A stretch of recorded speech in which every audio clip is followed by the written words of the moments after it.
उद्योजक राजू खरेंचा विकास कामांचा धडाका, आमदार यशवंत मानेंच्या गलथान कारभाराचा वाचला पाढा। पूर्वी येवती गाव म्हटल्यावर राजकीय पटलावर आणि सामाजिक कार्यात अग्रेसर असलेलं गाव पाहून ओळख होती। त्याच येवती गावचे सुपुत्र स्वर्गीय औदुंबर पाटील यांनी गुरसाळे येथे श्री विठ्ठल सहकारी साखर कारखाना उभा करून शेतकऱ्यांच्या चुली पेटवत सोन्याचा धूर काढला होता। आज विठ्ठल कारखान्याचा चेअरमन म्हटल्यावर तालुक्यातील आमदार म्हणून ओळख निर्माण होत ही सत्य परिस्थिती निर्माण झाली आहे। परंतु राजकीय आकसातून त्यांच्याच येवती गावाकडे आज कोणताही आमदार लक्ष देत नाही।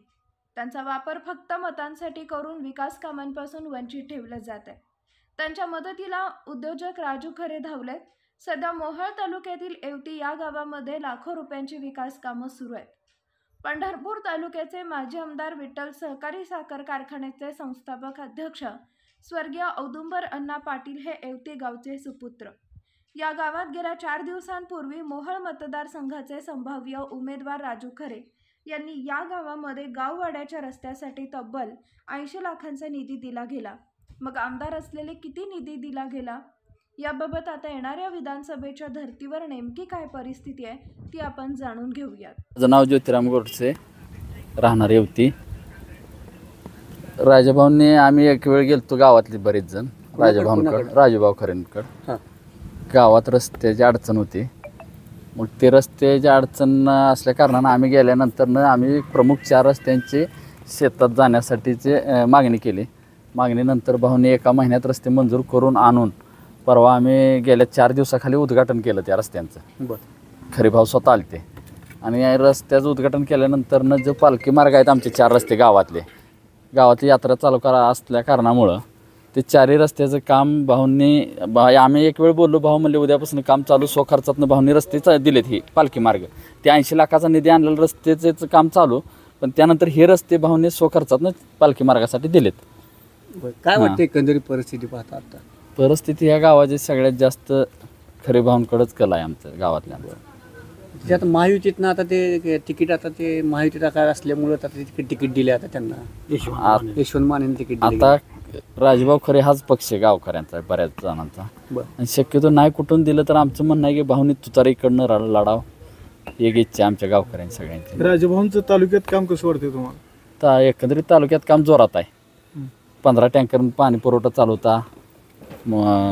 परत मागील त्याला बोरचं पाणी दिलंय, बोर दिलेत पाडून, मोटर दिलेत घेऊन, बरंच काम केलं त्यांनी। काम बोलतंय। पहिले आमदार साहेबाकडे तुम्ही कधी गेला नाही का कामाबद्दल? गेलते बरेच जण गावातले। त्यांनी विद्यमान आमदार असताना असं का केलं नाही काम? म्हणजे सत्ता होती तरी पण सत्ता होती, पण आमचं गाव लास्ट टोकाला होतं, त्यामुळे जाणीवपूर्वक दुर्लक्ष झालं असं वाटतंय का? तसं जाणीवपूर्वक म्हणण्यापेक्षा आमचं गाव लास्ट टोकाला होतं, त्यामुळं काय त्यांनी लक्ष मतदारसंघात गाव आहे ना तुमचं मोहोळ मग मतदारसंघात आहे, आम्ही मतदान आहे। आता टोकाचं गाव आहे म्हणताय म्हणून घ्या दुसरं घ्यायचं, घ्या या नेते या, काढा डिलिव्हरी झालेली तर काढ सांगायचं। माझं नाव गणेश, माझं नाव गणेश महादेव गोडसे, राहणारी येवती। या गावात यात्रा चालू असताना राजभाऊ खरेंनी रस्त्याच्या कामासाठी निधी दिला, त्यांचा मनपूर्वक आभारी आहे। आणि इतकं सुंदर काम केलेलं आहे की त्याने म्हणजे पावसाच्या तोंडावर खड्डे पडलेले असताना आणि ज्या रस्त्याने जायचं आहे त्या रस्त्याला सहकारी दवाखाना आहे आणि त्या सहकारी दवाखान्याकडे जात असताना डिलिव्हरी पेशंट मध्येच बाळातीन झालेली आहे, असा प्रकार घडलेला आहे। कुठे ह्या रस्त्यावर का? ह्या रस्त्यावर चालूलाच कधी घडले? पेशंट 6 महिन्यापूर्वी एक गोष्ट झालेली आहे। मग लोकप्रतिनिधी कसं काय मग काय गेलं नव्हतं तुम्ही? लोकप्रतिनिधी रिमोट कंट्रोलवर चालते। आतापर्यंत जे आमदार मिळलेत ते रिमोट कंट्रोलवरच मिळलेत आणि आतापर्यंत खासदार मिळलेत ते बी रिमोट कंट्रोलवालेच मिळलेत। रिमोट कंट्रोल कोण दाबते असं वाटतं? असं दाबतंय, असं आता राष्ट्रवादी पक्षाचीच माणसं दाबते ती। हा, कोण आहे? नाव काय? नाव आता सगळे पत्रकार बांधवांना सुद्धा माहितीच आहे। काय वाटतं आमदाराचं काम कसं आहे मग आता? आमदारचं काम काय नाही, ही नावाला आमदार आहे ती, ह्यांना आमदार करायचंच नव्हतं, पण ते गुरात काही फळून निघाल्यासारखं झालेलं आहे। त्याच्यामुळं ह्यांचा काय उपयोग नाही. येणाऱ्या लोकसभेला नाही विधानसभा विधानसभेला ह्यांना आम्ही निवडून देणार नाही. आम्ही राजू खरेला निवडून देणार. कारण का देणार तर आमच्या माता भगिनी वाटत डिलेवरी होत असताना कोणी दखल घेतली नाही. तर राजू भाऊने ह्या माध्यमातून दखल घेऊन रस्त्याचं काम व्यवस्थित केल्यामुळं आमचं गाव पूर्ण राजू खरे यांच्या पाठीमागं राहणार आहे. आहेत का लोक आहेत का त्यांच्या पाठीमागे? 100% लोक आहेत. मग काय आता ते कुणाकडे कुठल्या पक्षात उभं राहायचं जाते? त्याने कुठल्याही पक्षात न उभा राहू द्या, आम्ही त्यांना मत देणार. कारण का आम्हाला आमचं गाव बाउंड्रीवर आहे आणि जुनं गाव आहे. त्यामुळं आम्ही काय करणार, आम्हाला विकासाची माणसं पाहिजे. बिगर विकासाची माणसं नको आहे. ते आम्हाला विकास करणारी माणसं पाहिजे. आधुनिक युग आहे, आधुनिक युगातला आमदार पाहिजे. रिमोट कंट्रोलवर चालणारे आमदार आम्हाला नको आहे. ते आता ओके.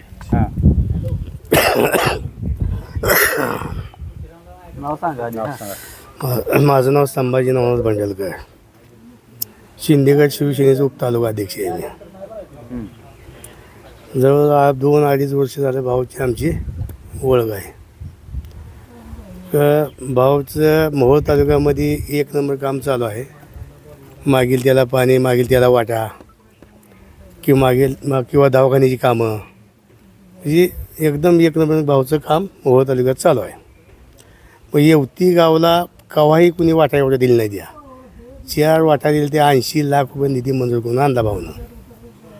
अधिक पुन्हा इथं वाट्या मंजूर होऊन आल्यावर गावात इथं उद्घाटनात आल्यानंतर की भाऊंनी उद्घाटन केल्यानंतर इथं मारुती देवळात तिने भाषण केलं. भाषण केल्यानंतर तिने आपली गावाची जी पालखी जाण्याची वाटा आहे ती वाटा भाऊने बघितल्या. ती वाटा ती एकदम खटही पडलेलं दिसलं. का भाऊने सांगितलं, आपल्याला सांगितलं की स्वतः पैशातनं आपली ही वाटा करून दिल्या जाईल असं भाऊनं सांगितलं. मग लगेच वाटा लगेच तयार झाल्यामुळं टाकायला लोलर विलर आणून लावले. तर सगळं घडलंय का असं कधी? लगेच रस्ता हे झाला, कवाच बोलले. असं कवाच गेलं नाही हो. बरं. हे म्हणजे भाऊच्यातनं घडले सगळे. होतो ना, भविष्याची घटना घडलेली आहे. भाऊच्यातनं.